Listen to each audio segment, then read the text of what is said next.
I'm going to talk, first of all, this hour to Suzy Spilling, who is a campaigner for the group End Our Cladding Scandal, and she herself owns an apartment in an unsafe building. Suzy, thanks very much indeed for being with us tonight.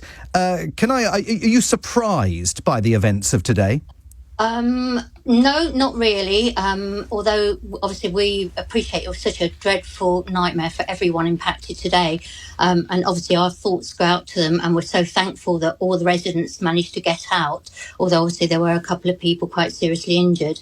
Their lives were at risk, and so were their lives of the firefighters that came to their rescue. So a big thank you needs to go out to them as well.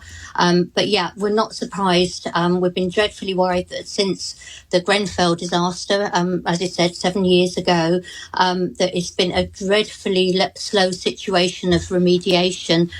Government have really dragged their heels on this particular one, and it's just highlighted a massive scandal. As we saw today, it's only today, when we saw the news reports today, that you could see that the scaffolding was up and that works were only just starting on removing the unsafe cladding.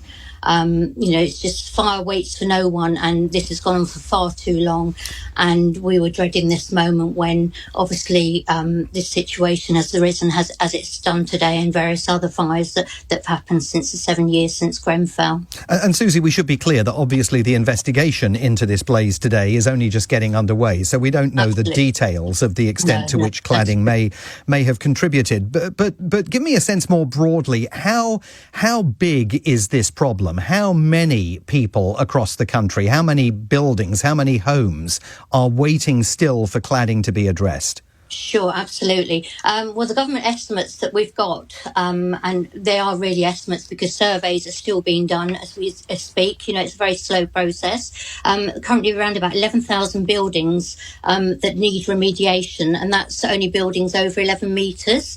In height. There's something in the region of about 600,000 people that are living in unsafe homes at the moment in this country. And we have about 3 million that, because of the cladding situation, the whole lives are in complete limbo because their flats are unsellable, they're unable to move on with their lives. And they live in fear every night, that they're going to sleep in unsafe homes. And is that the situation in which you find yourself personally? Yeah, absolutely. I actually own a leasehold apartment. I don't actually reside in one, but I know my tenants, they'll be worried. We live in fear for our tenants. It's a situation that's really, really bad, and really government have got to get their fingers out and really get things moving.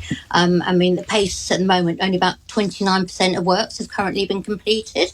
It's going to take years before this whole situation is resolved, and all these poor people living in their apartments.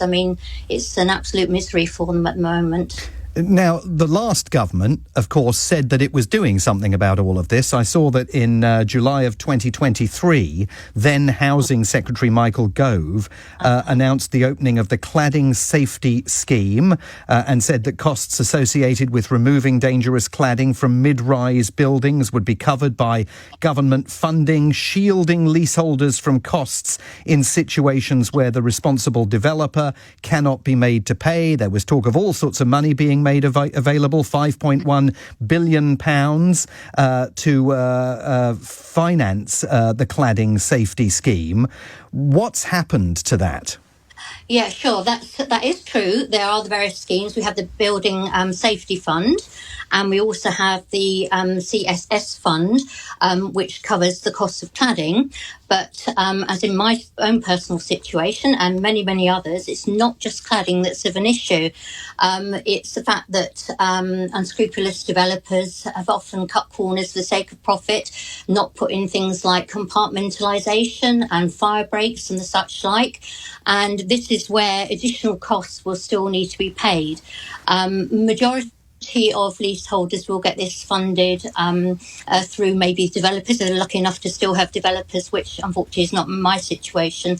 Many developers actually liquidated soon after the build. They probably knew all too well the sort of quality of workmanship that was actually taking place.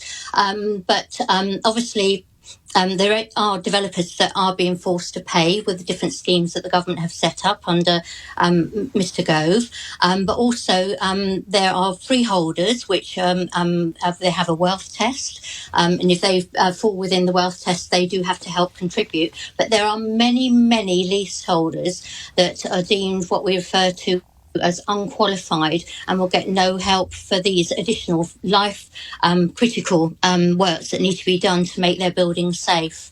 And they could be on the hook for something in the region for tens of thousands of pounds. And then we have also other leaseholders, which if they fall into the category of under 11 metres, they actually have no funding whatsoever because government deemed to be them not at risk, and should there be a fire, it's not of a risk and they should be able to get out in time, which I think is an accident waiting to happen. And we have examples of people within our campaign group that have actually had lived in properties under 11 metres and the whole building's been burnt to the ground. Luckily, there was no loss of life at the time, but it's just something that could happen at any time. It's just too big a risk to take. Suzy, I'm grateful to you for your time tonight. Suzy Spilling is a campaigner for the group End Our Cladding Scandal, and as you heard, she herself owns an apartment in an unsafe building.